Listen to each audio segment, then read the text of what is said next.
ओम नमः सिद्धेभ्यः। ओम नमः सिद्धेभ्यः। ओम नमः सिद्धेभ्यः। ओम नमः सिद्धेभ्यः। आदि पुरुष आदि सिजन आदि ब्रह्म आदि सुख समृद्धि में पा सकूं तुम्हें नवाऊँसी। युग के आदि में हुए पाया सुख अनंत, वो सुख में भी पा सकूं तुमको नमो अनंत, तुमको नमो अनंत। देवाधिदेव श्री आदिनाथ भगवान की जय। देवाधिदेव श्री शांतिनाथ भगवान की जय। देवाधिदेव श्री पार्श्वनाथ भगवान की जय। देवाधिदेव श्री महावीर भगवान की जय। गुरु नाम गुरु संत श्रोमणी आचार्य श्री विद्यासागर जी महाराज की जय। दीक्षा गुरु मुनि श्री शरद सागर जी महाराज की जय। अनंत अनंत सिद्ध भगवान की तीन कम नो करोड़ महामुनि की बोले परम पूज्य मुनि श्री मंगलानंद सागर जी महाराज की जय। भव्य आत्मा कल चर्चा कर रहे थे, ये जीव अनादिकाल से बेसहारा है, असहाय है, पराधीन है और अनादिकाल से ये अन्य अन्य सहारे ढूंढता रहा है, मगर कोई सहारा काम नहीं आया। क्योंकि हमारा समर्पण मात्र सहारों के प्रति रहा। जो सहारेवान है उसके प्रति हमारा समर्पण नहीं रहा, और सहारेवान है देवशास्त्र गुरु। यदि हमारा समर्पण भगवान के चरणों में हो जाता, उनकी वाणी के लिए समर्पण हो जाता, या उस रास्ते पर चलने वालों के लिए हो जाता, तो हमें मजबूत सहारा मिल जाता। मगर आज तक ऐसा कभी हुआ नहीं।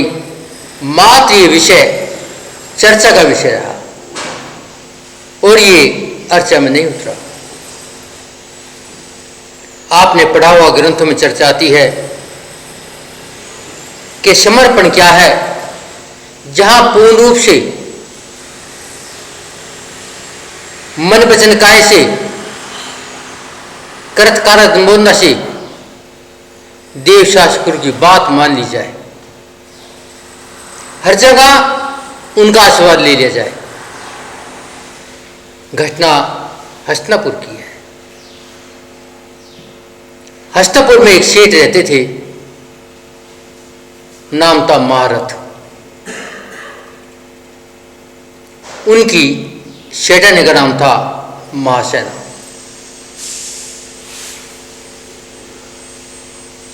उनकी एक बालिका थी जो अबोध थी, छोटी थी। बस इतना बड़ा परिवार। और वो सेठ 52 करोड़ स्वर्ण मुद्रा का मालिक था। ये हमारे ग्रंथों में चर्चा आती है। और धार्मिक परिवार। उस समय हस्तिनापुर का सम्राट यशोधर था, जो महान पुण्यशाली, नीतिवान और धार्मिक था। उसके राज्य में कोई भी चोरी, डकैती, मारी, कुछ भी रोग नहीं था। सब खुशी अपने जीवन व्यतीत कर रहे थे। लेकिन समय बदलता है। जो बालिका अभी बहुत अबोध थी, वो बालिका बढ़ते बढ़ते 9 वर्ष की हो गई। जैसे ही 9 वर्ष की हुई, माँ बाप के मन में ध्यान आया, अब बालिका को शिक्षा मिलनी चाहिए। और शिक्षा के लिए संस्कार होने चाहिए। संस्कार कौन करे? भगवान तो मौन है, जीवानी बोलती नहीं है, तो संस्कार के लिए किसी मुनि के पास जा जाए। वो मुनि बस्ती में आते नहीं है, वो मुनि को कहीं जंगल में खोजना होगा। मगर आज की स्थिति क्या है? घर में बालक हो जन्म लेता है, बस माँ पिता बाबा दादी इंतजार देखते हैं कब 2.5 साल का पूरा हो जाए और हम स्कूल में भेज दें। क्यों भेजते हैं? क्योंकि बालक को संस्कार मिलेंगे, बालक पढ़ लिख के काबिल हो जाएगा और वे धार्मिक संस्कारों से दूर हट जाते हैं। मगर ग्रंथ कहते हैं महाराज और मासेन दोनों सेठ सेठानी बालिका को लेकर के संस्कार के लिए जंगल में चल पड़े। चलते चलते कुछ दिन बीते, एक मुनि महाराज के दर्शन हो गए। वंदना किया, प्रकम्मा दिया, चरणों में बैठ गए। वो बैठ करके विनय साथ कहा, ये बालिका 9 वर्ष की हो गई है, अब इसे शिक्षा दिलाना चाहते हैं, इसे योग्य बनाना चाहते हैं। और मैं हस्तिनापुर से आया हूं, मेरा नाम महारथ है, प्रसिद्धि का पूरे क्षेत्र में नाम था, क्योंकि दानवीर था, धार्मिक था। मां बाप ने अपनी शक्ति के अनुसार नियम लिए और अनुव्रतों को धारण कर लिया। वो बालिका कहती है, स्वामी मुझे भी मेरी शक्ति के अनुसार नियम दे दो।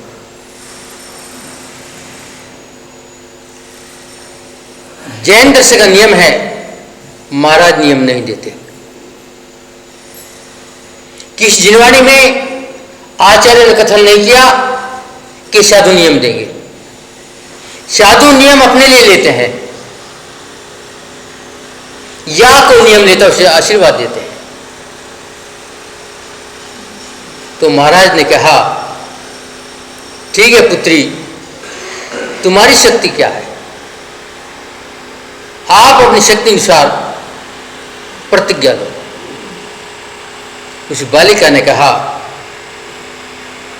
मैं प्रतिज्ञा लेती हूं, इस शरीर को चलाने के लिए अंजल चाहिएगा, मगर मैं अंजल परमात्मा के दर्शन करने के बाद दूंगी। जब तक मैं परमात्मा के चरणों में नहीं जाऊंगी, इस शरीर को जल पानी या भोजन नहीं दूंगी। महाराज ने कहा, आशीर्वाद हो। महाराज एक बात और भी है, वो क्या है? मैं एक बहुत बड़े धनपति पिता की पुत्री हूं,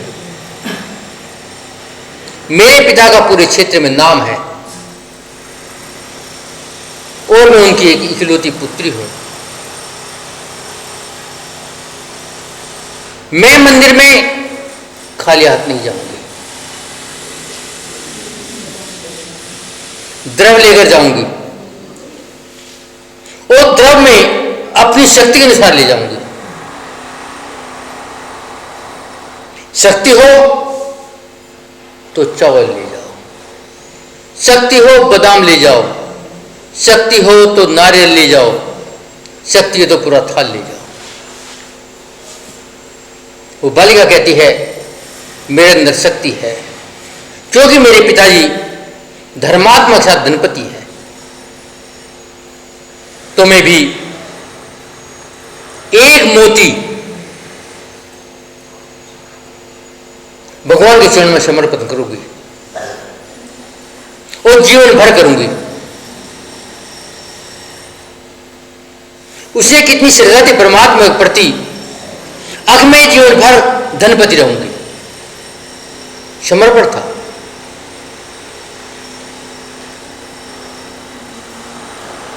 महाराज ने आशीर्वाद दे दिया। वो बालिका महाराज का आशीर्वाद लेकर के आई। उसके माता पिता ने उसको शिक्षा के लिए माता जी के पास छोड़ दिया। श्रद्धा थी, विश्वास था। माता जी के पास जब पढ़ने के लिए गई, मात्र 6 माह में पूरी शिक्षा प्राप्त कर लिया। चाहे वो स्कूल कॉलेज की हो, चाहे गृह की हो, चाहे भोजन बनाने की हो, चाहे कपड़े साफ करने की हो, सारी शिक्षा उसने पकड़ लिया। कैसे पकड़ा? 6 महीने में बालक कलम पकड़ना नहीं सीखता, जबकि आपने 2.5 साल का होते स्कूल में पटक दिया, क्योंकि आपकी श्रद्धा परमात्मा के प्रति नहीं है। आपकी श्रद्धा उस अध्यापक के प्रति है, उस स्कूल के प्रति है जिसका नाम है, जहां जैन धर्म का विध्वंस होता है, जहां पाश्चात्य सभ्यता सिखाई जाती है। और 6 महीने बाद माता जी ने कहा, बेटा तुम्हारी शिक्षा पूरी हो गई, आप अपने माता पिता के पास समाचार भेज दो, वो आगे ले जाएंगे। जैसे ही माता पिता का समाचार पहुंचा, माता पिता माता जी के चरणों में आए, वंदना किया, बालिका को लेकर के हस्तिनापुर आ गए। समय के अनुसार बालिका बढ़ती रही और बालिका ने 16वें वर्ष में प्रवेश कर लिया। आज की स्थिति नहीं है कि 25, 28, 30 साल तक तो कुछ चिंता ही नहीं है। जैसे ही 16 साल में प्रवेश किया, माँ बाप को चिंता हो गई, हमें बेटी का ना ना ना ना। शादी और ब्याह दोनों अलग अलग चीज हैं, हमने एक मान लिया है। शादी का मतलब बर्बादी से है, शादी का मतलब विध्वंस से है, शादी का मतलब कलेश से है, शादी का मतलब तलाक से है। और ब्याह का मतलब, पाणी ग्रहण संस्कार का मतलब जीवन संपन्न हो जाए, जीवन सुख में हो जाए।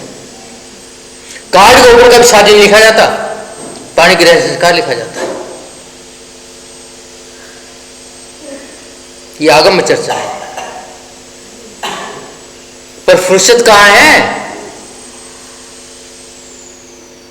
अब हमें अपनी पुत्री का विवाह करना है, और विवाह आचार्य कहते हैं कहां करें? अपने बराबर वाले से करें, ना छोटे से करें ना बड़े से करें। मगर आज होड़ लगी है कि मेरी पुत्री इतने बड़े घर में चली जाए जहां काम ना करना पड़े, चाहे मेरे घर में रोटी ना हो, मैं अरबपति खरबपति में घर में अपनी बेटी को भेज दूं। यही कारण है आज तलाक की संख्या दिनों दिन बढ़ती जा रही है। तो सेठ महाराज घूमते घूमते बल्लभपुर पहुंचे। बल्लभपुर सोमनाथ नाम के सेठ, जो धन संपत्ति में, धार्मिक दृष्टि में बराबर के थे, उनके घर के शेठ सोमनाथ के 7 पुत्र थे। छोटा पुत्र बुद्धसेन बाकी 6 की शादी ब्याह हो चुका था, बाल बच्चेदार थे। उसे संबंध कर दिया और शुभ मुहूर्त में पुत्री का विवाह हो गया और वो पुत्री हस्तिनापुर से बल्लभपुर आ गई। मगर ये कर्म कभी नहीं छोड़ते, कोई ना कोई निमित्त मिला वो कर्म उदम आई। जैसे ही उसने बुधशयन से पाणी ग्रहण संस्कार किया, जैसे ही बुधशयन की पत्नी बढ़ी, अशात कर्म ने घेर लिया। जहां 52 करोड़ के स्वर्ण मुद्रा के मालिक पिता, जहां उसके बराबर ससुर, दोनों धार्मिक, मां कर्मों ने नहीं छोड़ा। जैसे ही ब्याह होकर के बल्लभपुर आई, घर में खुशियां थी, शहनाई बज रही थी, उमंग थी, भोजन चल रहा था। सास ने कहा, पुत्री भोजन कर लो। सब लोग भोजन करेंगे। पुत्री ने भोजन नहीं किया। 4 दिन निकल गए, भोजन तो भोजन, एक बूंद पानी ना गया। सारे घर में हाहाकार मच गया। सम्यक दृष्टि जीव कभी दूसरों गलती नहीं निकालता। सोमनाथ सेठ कहते हैं, निश्चित रूप से हमारी कहीं ना कहीं गलती है। जिम मेरी पुत्रवधू ने मेरे घर का अंजल ग्रहण नहीं किया और उसने हस्तिनापुर महाराज के पास समाचार भेजा। महाराज ने अपने बेटे को तुरंत बल्लभपुर आ गए और सोमदत्त ने बताया, तुम्हारी बहन ने 4 दिन से कुछ ग्रहण नहीं किया, मालूम करो क्या कारण है। उस पुत्री ने कहा, भैया तुम्हें मालूम है, मैं परमात्मा के चरणों में जाने के बाद, परमात्मा के चरणों में मोती चढ़ाने के बाद अंजल ग्रहण करती हूं और यहां मुझे उस क्वालिटी के मोती कहीं नहीं मिले, तो भोजन ग्रहण कैसे कर लूं।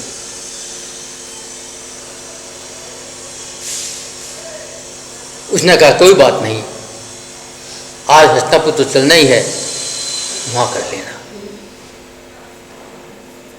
कोई दोष नहीं, कोई निंदा नहीं, कोई आलोचना नहीं। सोमदत्त ने बोला, क्या बात हुई बेटे? अब कोई बात नहीं, सामान्य बात है, हस्तिनापुर जाए वहां जाकर ले क्या। नहीं, मेरे घर में मेरी पुत्र वधू पहलम पहलाए और बगैर भोजन पानी के चली जाए, इस समय आप साफ साफ बताओ कारण क्या है। उसने कहा, मेरी बहन ने अमुक महाराज से प्रतिज्ञा ली थी कि परमात्मा के चरणों में गजमोती चढ़ाएगी और गजमोती ना दिखाई देने कारण वो अंजल ग्रहण न कर सकी।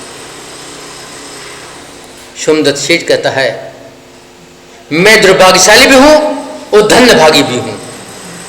दुर्भाग्यशाली इसलिए हूं, मेरे यहां गोदाम के गोदाम मोती के भरे पड़े हैं और मेरी बहू भूखी बैठी है। भाग्यशाली इसलिए हूं कि मेरे घर में ऐसी धर्मात्म पुत्र वधू आई है। उसने गोदाम खोल दिए, भंडारे खोल दिए, लो बेटी मंजा जितने लो।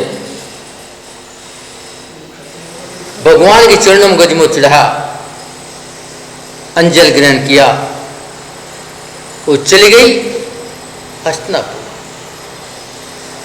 एक इस तरह की घटना हमने भी देखी थी, अभी पंचम काल में देखी थी। लड़की इसी क्षेत्र की थी, गांव का नाम ध्यान नहीं है, ब्याही हरियाणा में थी।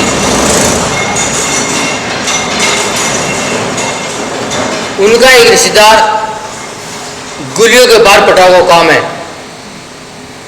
दिल्ली में सबसे बड़ा काम है।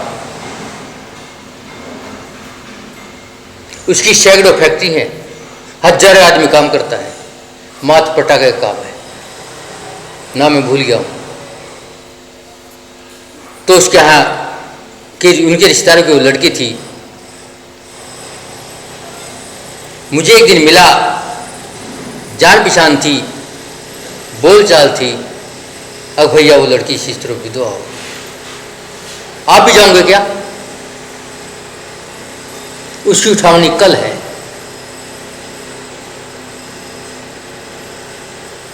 उसको तीसरे दिन उठावनी होती थी, अब तो अगले दिन होती है। तो मैं भी उसके साथ में उसकी उठावनी में चला गया। उठावनी हरियाणा में थी।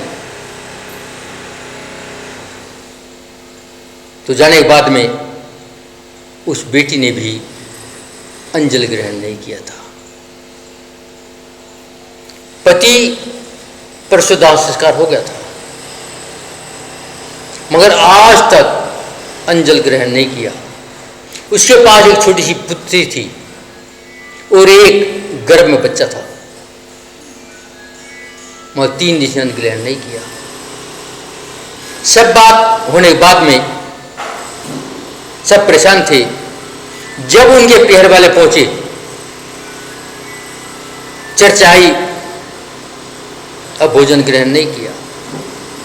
उसकी बात उसका बड़ा भाई, ये दोनों की तालमेल बहुत बढ़िया था, वो उसके पास गया और कहा अपनी भाषा में ही, क्यों 3 से रोटी लगा सबको दुखी रखा ने? उसने बताया भैया मेरी प्रतिज्ञा है बगैर दर्शन के मैं भोजन नहीं करूंगी, अन्न ग्रहण जल भी ग्रहण नहीं करूंगी। कैसे कर लेती? मेरा पिछला पाप कर्म उदय था, इसलिए मैं विधवा हुई हूं, और आगे पाप करूं कहां जाऊंगी?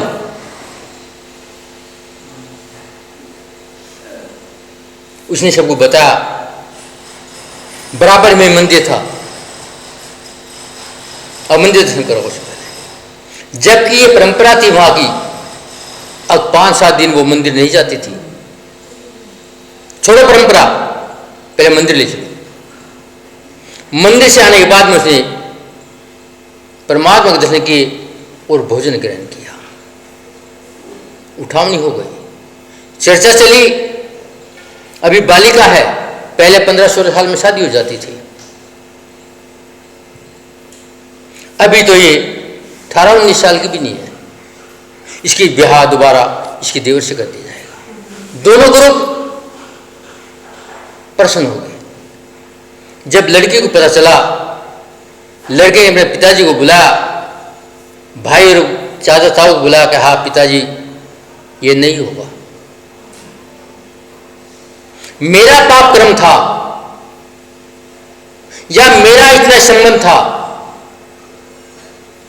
मैं दोबारा पाप करूं? ये संभव नहीं है। फिर अपने ससुर से कहा आप चिंता मत करना, मुझे तुम्हारे घर का 1 पैसा नहीं चाहिए, 1 जोड़ी कपड़े भी नहीं चाहिए, 1 इंच जगह भी नहीं चाहिए, बस इतना चाहिए जो मेरे पेट में तुम्हारा गर्भ है उसको जन्म हो जाए। जन्म होने के बाद में मैं तुम्हारा घर खाली कर दूंगी, अपने दोनों बेटों के साथ चली जाऊंगी, दोनों बच्चों के साथ। सब सोचने लगे छोटे छोटे बच्चे कहां जाएगी? लेकिन उसका भाई जो जयपुर रहता था, और अब भी जयपुर रहता है, बहुत बड़ा व्यापारी है, जब इतना बड़ा नहीं था अब तो उसका नाम है। उसके भाई ने कहा बहन तू क्या चाहती है? हमें मिट्टी में मिलाना चाहती है? नहीं, वो क्या चाहती है? मैं चाहती हूं पहले पढ़ूंगी और पढ़ने के बाद में अपना गुजारा खुद करूंगी। ठीक है, बच्चा आया, उसका भाई अपने घर ले गया और उसने अपनी बहन को पढ़ाया। पढ़ाने के बाद में उसकी शरीर लगी, दोनों बच्चों को स्वयं पाला। शरीर लेने के बाद क्या, बहन अपनी तनख्वाह एक पैसा बैंक से मत निकालना।